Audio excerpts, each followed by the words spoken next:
Friends, બધાને જય માતાજી અને બધાને જય દ્વારકાધીશ। તો તે સાંજનો સમય થઈ ગયો છે, તો આજે અમે બનાવવાના છે ગ્રેવી વાળી ખીચડી। તો આજે આપણે જો ગ્રેવી વાળી ખીચડી બનાવી તો આપણે એની રેસીપી તો જોશે જ। તો ચાલો હવે હું ત્યાં ડુંગળી સુધારું છું। તો પહેલા આપણે ડુંગળી સુધારી લઈશું, એ કટકા કરશું અને પછી આ બેન આપણામાં કટિંગ કરશે। તો ચાલો આપણે ડુંગળી સુધારી લઈશું। તો જો પેલા બે ફાડા કરીને આમાં હે ને કોતરા ઉછાળીને આ રીતે દેતી જઈશ, એટલે એ બે ત્રણ ડુંગળીના આગા થઈ જશે, પછી ચાલુ કરશે કટિંગ કરવાનું।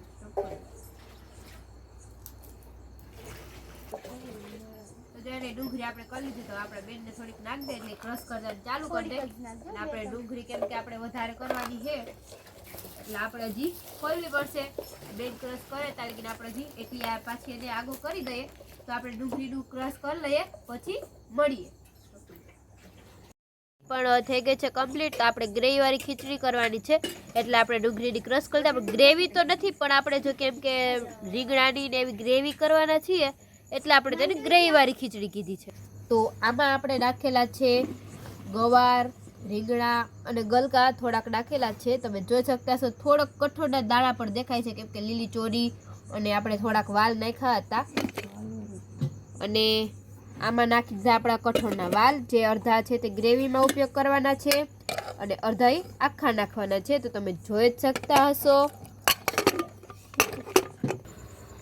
તો જો આપણે ખીચડીના જે ઓરવાનું હતું તે આપણે ઓરી દીધું, તો ઓરીનું બતાવીશ કેમ કે ઓરતો આ તો બતાવું હતું પણ એ ભૂલાઈ ગયું। તો જો અહીંયા આપણે હે ને આમ અત્યારે નાસ્તા જેવું હાલે છે, તો જો હું બતાડું।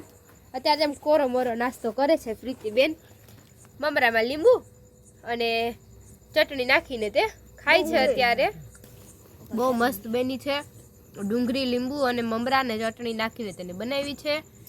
તો હવે આગળ જતા ખીચડીમાં શું નાખવાનું છે હું તમને બતાવીશ, તો તમે વ્લોગમાં બન્યા રહેજો। ખીચડી બફાઈને રેડી થઈ ગઈ છે। આમાં આપણે કાંઈ નથી નાખ્યું, વાલ જોલા હતા એ તો હતા જ આપણે નાખવાના।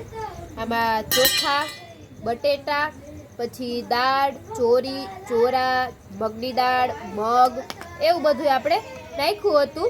તો જો આપણી ખીચડી કમ્પ્લીટ તૈયાર થઈ ગઈ છે। તો હવે આપણે આગળ જે ઓલી ગ્રેવી કરવાની હતી તે ગ્રેવી કરી નાખી। જો આપણે ગ્રેવી નાખી દીધી છે, ચટણી ને જ્યાં પત્ર ને મરચાં ને નાખીને આપણે કમ્પ્લીટ થઈ ગઈ છે।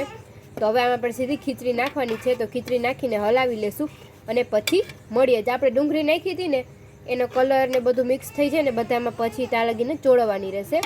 તો જો ડુંગળીને બધું કમ્પ્લીટ થઈ ગયું, ખીચડી નખાઈ જાય પછી મળીએ। તૈયાર છે ખીચડી। તો હવે બધા ખાશે ત્યારે બતાવશું કે સ્વાદમાં કેવી છે।